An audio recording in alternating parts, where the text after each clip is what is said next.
Ionian is probably one of the most beautiful places you can go and sail in the world, and I'd really recommend it to anyone. I think the best thing about sailing in the Ionian is the fact that you can make it what you really want it to be. It's paradise, really. It's always warm, you jump in and there's always something to see.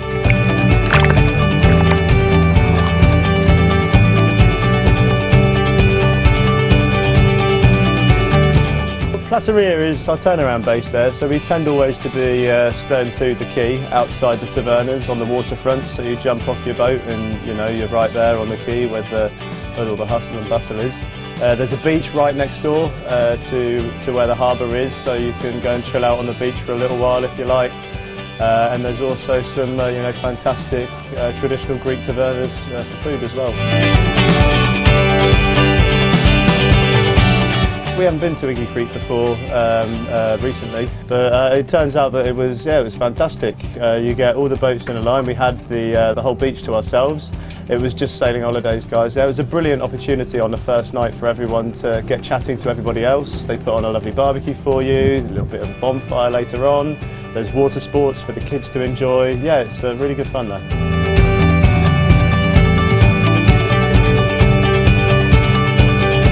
Civitamortos is kind of a group of about 2 or 3 little islands.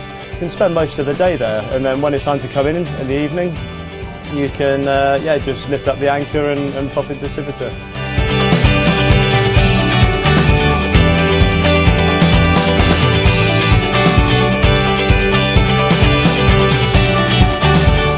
Lacca is one of my favourite places in the North Ionian. Possibly because when you're kind of approaching it, it looks like there's not there might not be a huge amount there. It's just like any other bay, but as soon as you get past the headland into Lacca, the waters just turn turquoise straight away. And it's such a beautiful bay, very popular there, and the town itself is great. There's loads of fantastic places to eat. Yeah, brilliant. Love Lacca.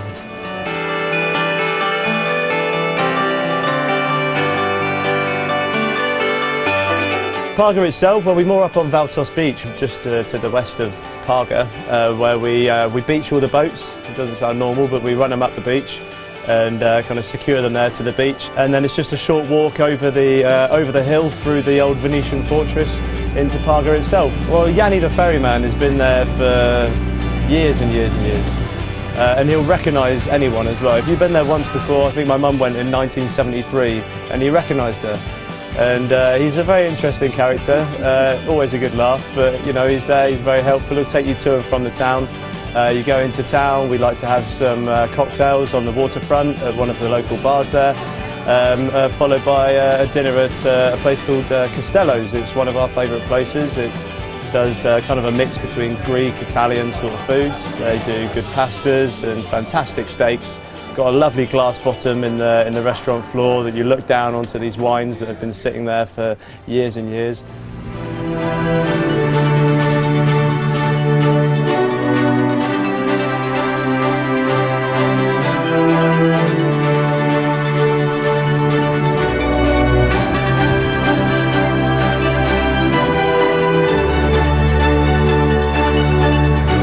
Emerald Bay, it's absolutely stunning. Turquoise waters, fantastic for snorkeling.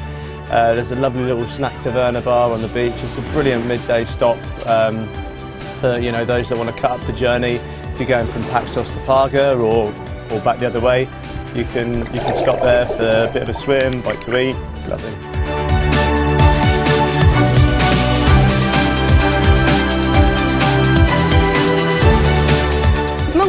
On Paxos, that is one of my favourite places, yes. A nice big bay, turquoise water, a lovely quay. You can free swing, you can raft up, or you can be bows to the quay.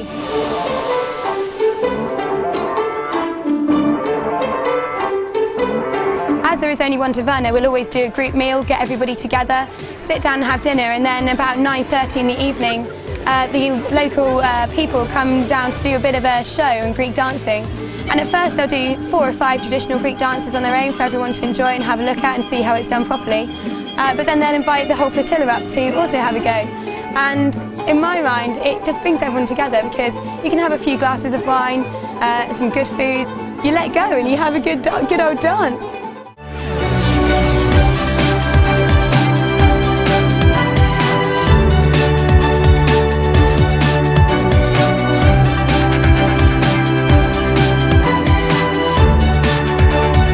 I love Vernitsa probably because of the amount of wildlife that's in the local area. You are guaranteed to see turtles or dolphins, which gets everybody excited because it's not always, you don't always get to see that back in the UK. It's usually a different experience for everybody, and they'll come in with photos, they're more up on the quay, and people love it again because it is a Greek town. It's a functional Greek town rather than a touristy town. On top of that, you've got a Venetian fortress at the top of the hill, and you can just walk around there and have a little meander around the back streets, and yeah, great place.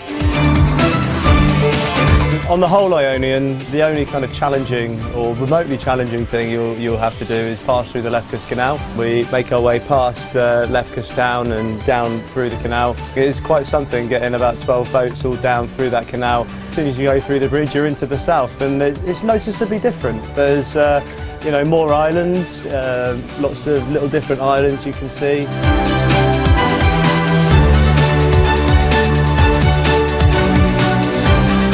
Little Vathi on Meganissi.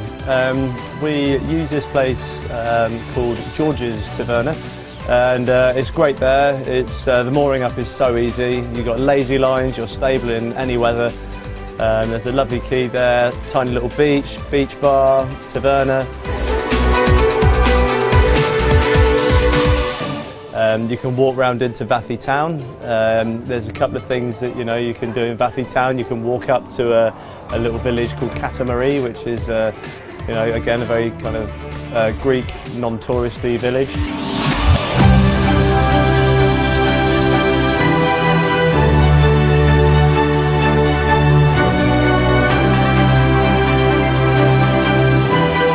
Fisgado, you could kind of call it the capital of the South Ionian. There's plenty to do there. You can walk up around the old lighthouses and the ruins. Sometimes on our whole Ionian tour, we'll spend a couple of days in Fisgado to give people a chance to kind of rest and venture inland.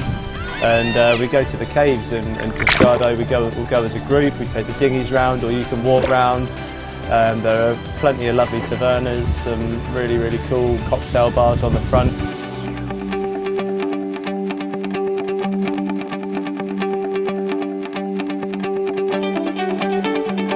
Fricus on Ithaca is a lovely, very small little bay there, and we usually raft up side to each other against the breakwater there. There's about 4 or 5 tavernas along the waterfront that you can choose to eat at. They're all fantastic. We tend to go and meet up in Fiorentino's, which is an Australian bar, which is probably one of the best bars in the South Ionian. They've got something for everyone. They play music for everybody, and you're all there having a good time, dancing on the bar afterwards. Definitely got something for everyone there.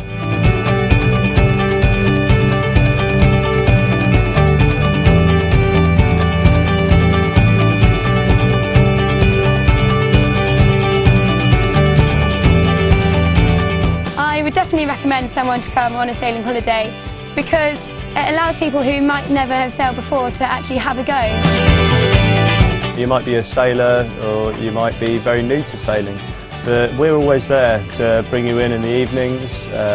We take a lot of the pressure off you guys.